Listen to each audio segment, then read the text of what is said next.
Right. So we've looked at the lower body exercises and some of the common ones, and they depend on lever based on the main lever that's there. So we've looked at lower body exercises based on lever classifications, a hip dominant, knee dominant, and hip and knee combined. And we've done some movement analysis. Let's look at horizontal pull, right? When it comes to the upper body, you can differentiate the exercises as we've looked at quite earlier into pull and push and into different directions of horizontal and vertical as well, right? So let's look at horizontal pull. So what would be an example of horizontal pull? It would be a row, or as you can call it, a seated row. So seated row, a variation would be bent over row, right? So different variations of row, right? So that's when you are using your muscles of rhomboids, your upper back muscles, so second layer, deep layer muscle, which is a rhomboid. You'd also be looking at traps or trapezius, which go from your upper traps here to your, down to your mid back. So that's your trapezius muscle. Pectoralis major, just quickly briefing through, that's a major chest muscle. So that's your, on the anterior side. So that's pectoralis major. And you also have your deltoids, right? So which are on your upper arm. So these are the major muscles of the row. Plane of action would be transverse plane because you're doing horizontal pull. So horizontal pull happens in a transverse plane. And some of the coaching cues there would be maintain a neutral spine. You can see how, again, maintaining a neutral spine becomes quite important even in the upper body exercises. So good posture, good spine. Avoid rounding off of the shoulders. So make sure when you're doing a row, you're not rounding off when you're leaving the weight, right? You're nice and neutral, right? And the pull needs to be controlled, of course, all throughout the full range of motion. You would see a lot of the times your athletes or your clients leave weight midway. They don't go for the full extent of the movement, or they don't go completely squeeze back or retract the scapula, right? So it's quite important that you go through the entire range of motion along with that weight to achieve the maximum out of the exercise. So breaking it down into the phases and subphases, just let's have a look. So we are in this example looking at a bent over row. So don't be confused by why would there be a hip hinge. So that's a bent over row, right? So you hinge at the hips, that's your start position. You maintain a neutral spine, so that's your start position, right? And then you activate your core or your posterior chain muscle. So that's because you're in a hinge position. So that's what you would activate.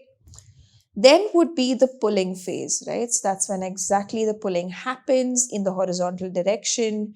And what you're doing there is you're pulling the barbell towards the lower chest, right? So that's where you would be pulling it to the sternum, right? Or you would do it with the dumbbell, right? So you would, depending on what you're using for your row. So pulling the barbell in this case towards the chest, concentric action again of the rhomboids and traps that are situated on the posterior side, right? So that's posterior and that is mid back. So that's what it is targeting, your mid back and your upper back, right? Mostly the mid back. So that's your pulling phase. When you are lowering it down again, it is make sure a controlled descent. You can see how every time you're lowering the weight, which is moving more towards the gravity, right? You are having a controlled descent in that scenario, right? So you're not having, it's quite important for injury prevention as well, is the weight is lowered in a controlled manner. So your barbell is in a controlled descent, and of course these prime movers, so prime movers are the ones that have the concentric action, are eccentrically contracting in this scenario, right, while lowering. And your key variables across these phases to look at is, of course, your hip hinge mechanics. Again, you can't have an arched back. You need to have a good neutral spine. And very important here, as we've spoken even in the previous example, is your scapular motion, right? So you make sure that you're retracting your scapula well, and you're achieving that full range of motion, as you've spoke about, no arch, right? And it is a controlled movement. So that's what we're looking at when we look at the movement analysis of a horizontal pull.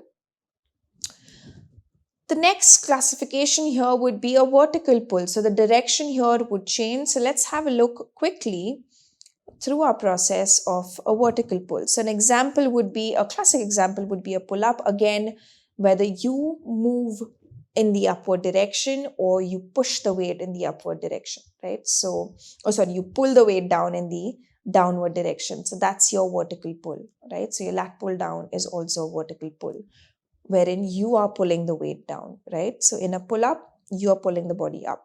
So that's your vertical pull example. So major muscles here would be your lats, your latissimus dorsi, and then you would also have biceps brachii, which is your bicep muscle, your pectoralis major, and your deltoids. These are all the major muscles that are acting up in the pull-up. Plane of motion here is the frontal plane, so that's where it is happening. That's your frontal, so that's your frontal plane. Shoulder adduction is what's happening, and your elbows are flexing as well. So, right, you're having an overhead shoulder adduction, right? So your shoulders are moving, you're adducting. And then your elbows are flexing as well from an extension to a flexed position. So hence the major muscles of shoulder adduction and elbow flexion. So the coaching here would be extremely important to maintain a neutral spine, and you pull through the entire range of motion, right? So that's what you're working on. Let's divide this movement into its phases and sub-phases. So initiation, which is your start position, you would start with a hang. So you'd grip onto the bar, grip again depending on whether you're progressing or regressing. So you would go for don't go for an extremely wide grip, right? Because that will not be good for your shoulder anatomy or loading on your shoulder joint.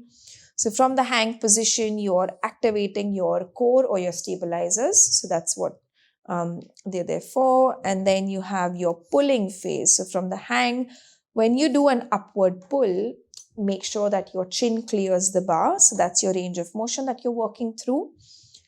And your concentric contraction is happening with your lats and your biceps brachii, because that's when your elbows are flexing and your shoulders are adducting, right? Overhead adduction. So that's your pulling phase. When you come down to the lowering phase, you're having a controlled descent, right? So you're getting back into the hang. So make sure, again, it's very important. Otherwise, you go quickly into the hang position, not good for the shoulder socket or the shoulder joint, right? Because there's a lot of body weight. So you move into it, it tests the laxity of the joint as well.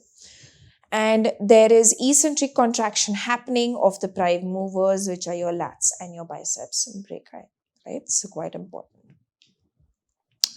And your key variables to study again through these phases, like the horizontal pull.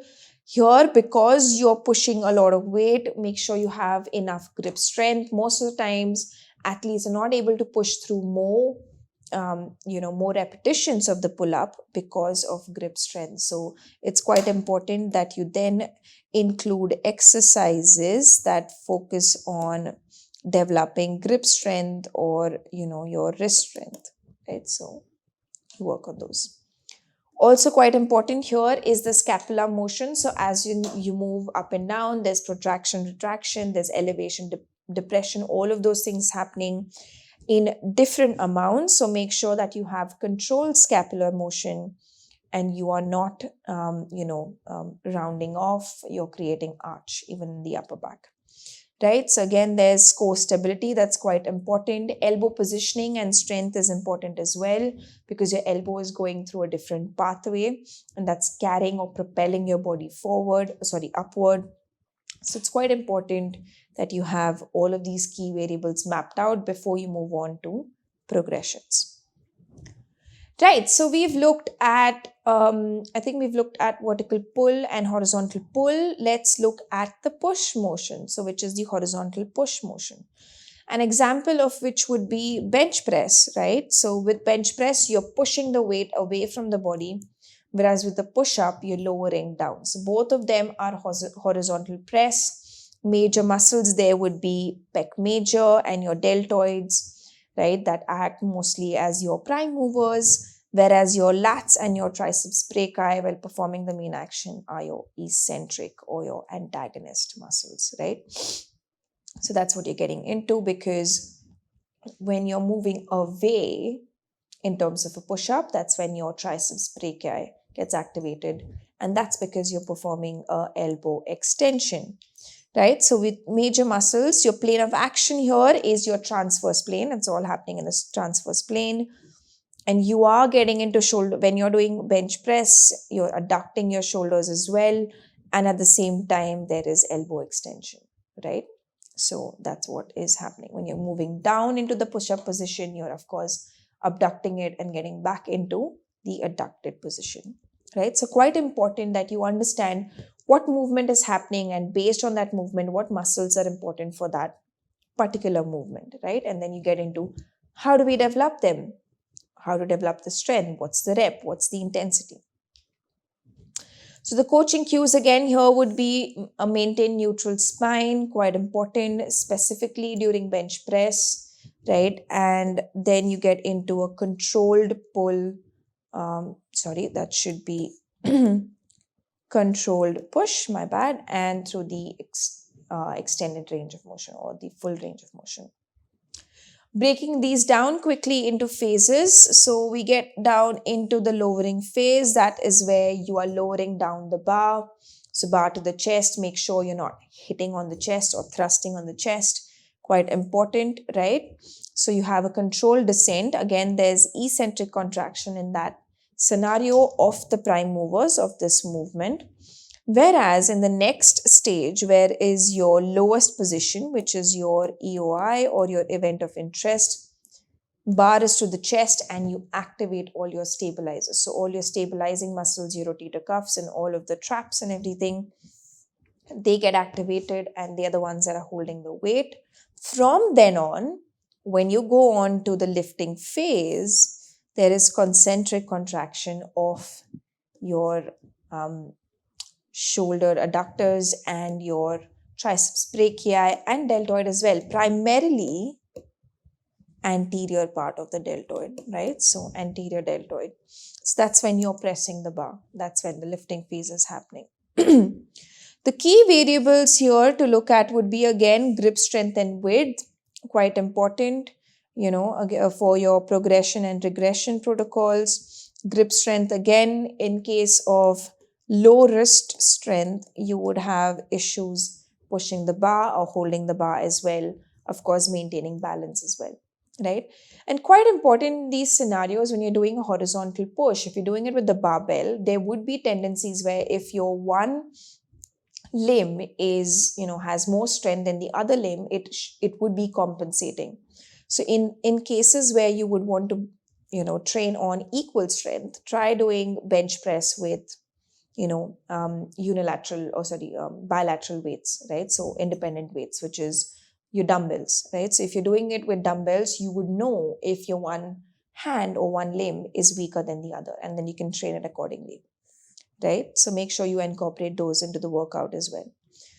And of course, you would look at elbow stability and the path of the elbows. So, you can track it. And scapular motion, again, quite important. The protraction and the retraction part. And this core stability as well. Quite important that you have good core stability.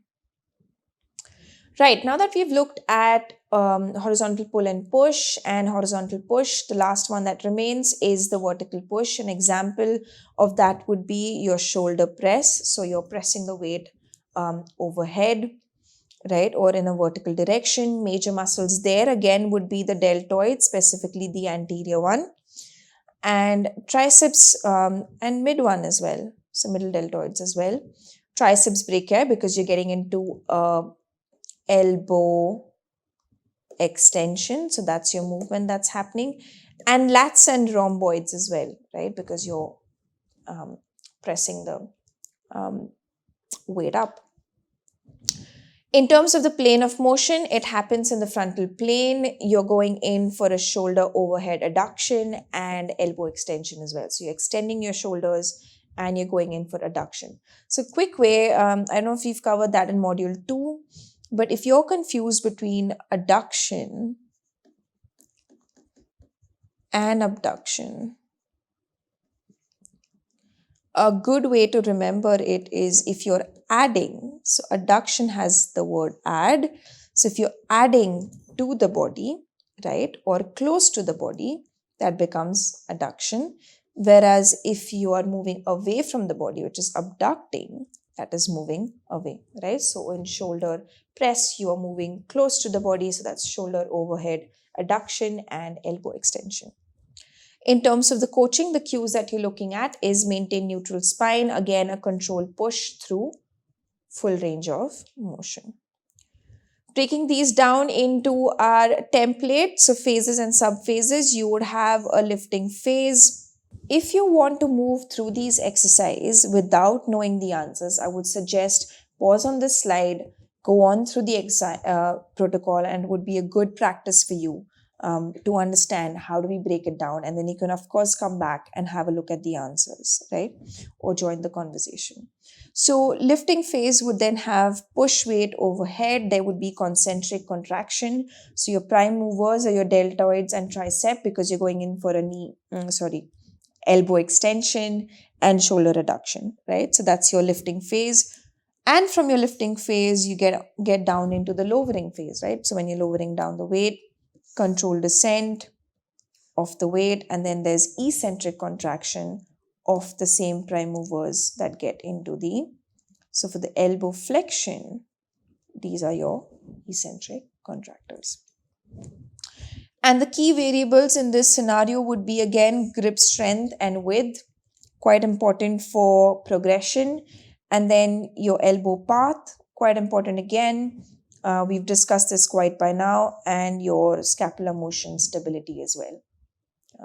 Quite important because you're elevating and depressing the scapula. That's the motion.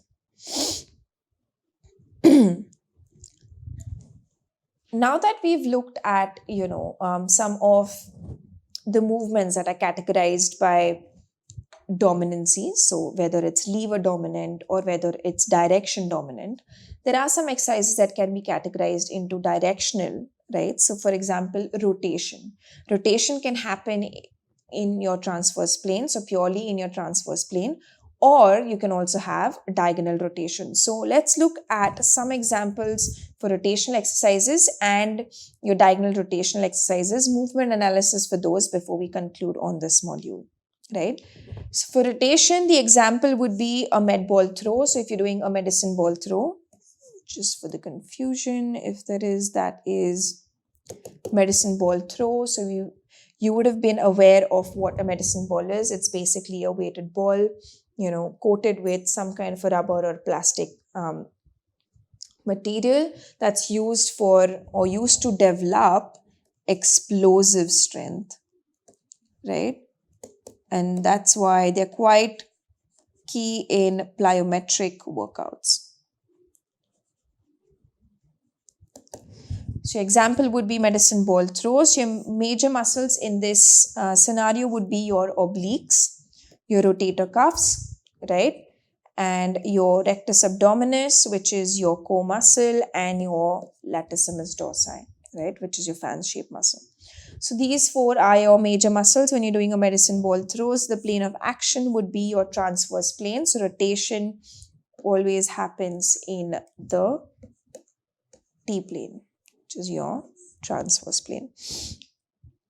So the coaching cues here would be, it's quite important when you're doing any kind of rotation, or if your sporting skill has rotation, it's always important to look at how the different segments are coordinated, how the force is transferred and generated, right? And what's the sequential way, right? So for sequential activation of muscle, you need to have a proper sequence of segmental interaction, right? So that is quite important. right? So the coaching cues would have good coordinated and sequential activation of muscles through segmental interaction. Now, breaking this down into phases and subphases for the medicine ball throw would be the wind up phase, right? So you would take the ball and you would wind up. What would you do in that scenario? You would have the weight away from the target, right? So you would take it away from the target, which gets the obliques into a pre-stretch. So your obliques are your diagonal muscles, right? So diagonal core muscles. So you get them into a pre-stretch. So you're loading on the elastic energy, and then that's in the wind-up phase, and your rotator cuff muscles as well, because you're holding the ball, right? And you're moving away. And once you get down into the throwing or the execution phase, there is a rapid rotation. So you're building all this pre-stretch energy in your obliques, and then you're getting it into the throw, which is towards the target, right? So that's when the concentric contraction is happening to generate the force, right? So that's your throwing phase. And then after you've thrown, you decelerate back again. So either you decelerate if the exercise involves some kind of a catch back again of the medicine ball, or you just decelerate back, right? There is eccentric contraction happening, and make sure that's a controlled movement as well, right? And we've already looked at the fundamental movements and the mechanisms or the considerations for a good catch, right? So in order to reduce the impact on the hand, you would have some kind of a pathway for it or a shape for it, right? So that's your deceleration phase. And what would be the key variables in this scenario? You would, in rotation, always, apart from sequential kinetics and kinematics, you would look at hip and shoulder separation, right? So how does the hip separate from the shoulder, and the kinematics of that, both of which could be studied with 3D motion analysis, as we've looked at even in the fundamental movements module. And you can look at the quality using the video cameras as well, right? So that's where you would do your qualitative analysis. So you would look at how is the hip. So you would always start with the hip, and then it transfers onto the shoulder. So that timing or that separation angle is quite important to know, right? And then you have a stable trunk and core, and you also track the arm and the hand pathway. So you don't want it too far away from the body, you don't want it too close to the body. You have an optimal arm and hand length through which the medicine ball part travels. So let's look at one of the last categories for this module in terms of categorizing the exercises, which is the diagonal rotation. As the name suggests, as opposed to a pure rotation, this would be diagonal in its form, right? So it's a diagonal rotation. So where would you find these? Let's look at an example. So a classic example of this would be a wood chop, right? So as the name suggests, it's mimicking the action of chopping the wood. So that is how you could perform a wood chop, or that would be how you would diagonally rotate your body, right? So both of these would have different considerations. So major muscles here again would be your obliques and rectus abdominis. It's extremely important exercise for your obliques because they would have both these directions. So the fiber directions would be in these two, as these two arrows have been shown. So obliques would be your prime movers and your rectus abdominis as well. The plane of motion would be 2 in this scenario because it's an oblique action. So it would be transverse plane. So the rotation is happening in the transverse plane. Plus, it's also happening in the sagittal plane as well. So that's your diagonal rotation. And the coaching cues for this would be to maintain a neutral spine. Again, you don't want to have arched back, right? Or any kind of rounding. And quite important here is to have controlled and coordinated activation, because you're going to have lots of different muscles, and the muscle is multiplanar as well, which is across both planes. You would need that good segmental, interaction, and also good coordination of the different muscles that are activating during this movement. Breaking it down into sub phases, you would have The start position of a wood chop is to activate your stabilizers. You would have the weight pulled away from the pulley if you're doing it using a pulley machine. And you would activate your core, all of your stabilizers. So that's your start position, right? From there on, you get onto the chopping phase, right? So that is exactly where your diagonal rotation is happening. So that is when you perform a diagonal chop. Now, if you're chopping that way or you're moving the other way, depending on where would you station your weight, that's concentric contraction happening of the obliques and the rectus abdominis. So that's your actual main phase or your chopping phase. And then the other one would be to return back to normal, right? So that's your return phase. So in terms of, getting the handle back to its start position, there is controlled eccentric contraction. Now, again, if you are working on eccentric loading or eccentric contraction, make sure that that is controlled and you're able to handle as much weight to get it back to that start position, right? So no snapping. Key variables for this exercise would be to have a look at the stance and foot position. You need to be at an optimal distance from your cable, not too close, not too far, so you can have maximum output from this exercise. There's also torso rotation that's happening. So again, that is quite important as a variable to look at, that you're able to rotate through well and through a good range of motion. So that's controlled torso rotation. And you would also track your arm trajectory. So again, not too far away, not too close. You're at an optimal distance from the weight, from the pulley, to be able to get maximum out of the exercise. So now that we've looked at all of these exercises, done some movement analysis, we've dived deep into functional anatomy, looking at planes, type of muscle action, the major muscles that have been used, primary movers, antagonists, stabilizers, their role, you can see how we've been applying all of these principles, right, to exercises as well. And the next module, you will be looking at how do we then apply these to the sport. So hopefully this module has given you a bit of a fair idea into designing exercise programs. Of course, to look into exactly what exercise do you prescribe, details of your repetitions, intensity, load, progression and regression, you would have to delve deep into the programming side of things. So there would be another module, which is the strength and conditioning, if you want to have a look at, that dives deep into this, right? So for quick summary, we looked at exercise. It is a planned, structured and repeated physical activity performed to enhance or maintain your physical fitness and overall health. We are quite aware of that.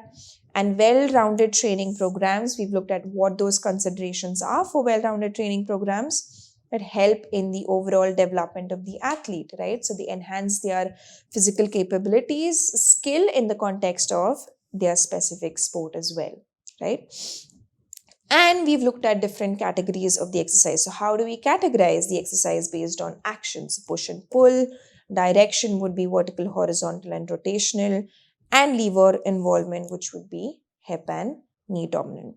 So hopefully this module has provided you with an insight into how do we design exercise programs, what are some of the considerations for different individuals, for your different clients from a human movement principle point of view, and also the other way around, how do you apply human movement science principles to exercises. Thank you.